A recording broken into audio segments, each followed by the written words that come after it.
केदारनाथ उपचुनाव में अब तक की ये सबसे अहम और दिलचस्प तस्वीर है। ऐश्वर्या रावत की नाराज़गी की खबरों के बीच आशा नौटियाल, जो कि बीजेपी की उम्मीदवार हैं, खुद पहुंच गई ऐश्वर्या रावत के घर पर और वहां डिनर डिप्लोमेसी हुई, खाने पर चर्चा हुई, चुनावी रणनीति पर बात हुई। आशा नौटियाल ने खुद ये बताया कि केदारनाथ विधानसभा की दिवंगत विधायक शैला रानी रावत जी की बिटिया ऐश्वर्या रावत जी के साथ भोजन पर चुनावी रणनीति पर चर्चा की। अब ये जो भोजन पका था उसमें कितना स्वाद था और जो बातचीत हुई वो कितनी स्वादिष्ट हुई, या उसके ज़रिए सियासी स्वाद कितना आएगा, दिलचस्पी इसे लेकर है।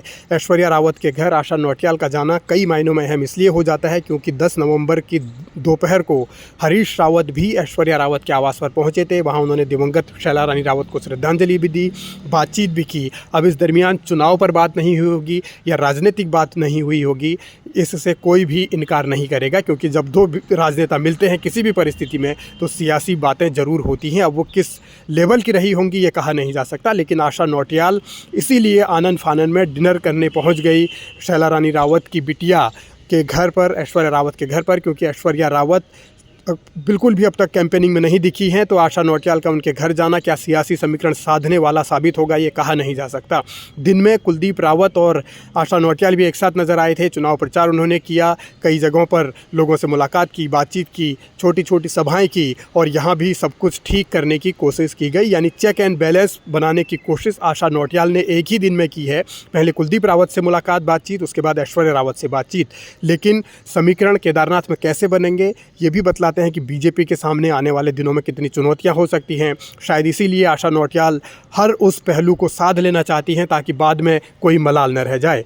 चुनाव में चुनौतियां हर स्तर पर होती हैं और जो रूठे हैं उनको मनाने की कोशिश अगर सही वक्त पर कर ली जाए तो शायद कुछ सकारात्मक पहलू निकल सकते हैं। यही सोच आशा नौटियाल की रही होगी। शायद इसीलिए वो घर घर जाकर लोगों से भी मुलाकात कर रही हैं और ऐश्वर्या रावत से भी उन्होंने मुलाकात की।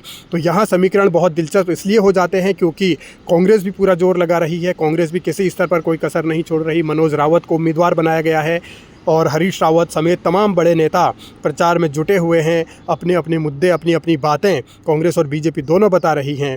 लेकिन ये मौजूदा हालात बताते हैं कि कैसे इस चुनाव में अलग अलग स्तर पर कोशिशें की जा रही हैं। कामयाबी किसे मिलेगी ये जनता को तय करना है।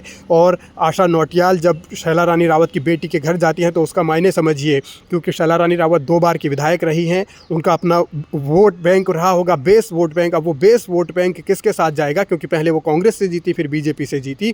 इसीलिए दोनों दलों ने आशा नौटियाल और बीजेपी की ओर से, आशा नौटियाल ने तो कांग्रेस की ओर से हरीश रावत ने ऐश्वर्या रावत से मुलाकात कर नए समीकरण साधने की कोशिश की है। देखना होगा कि आने वाले दिनों में क्या होता है।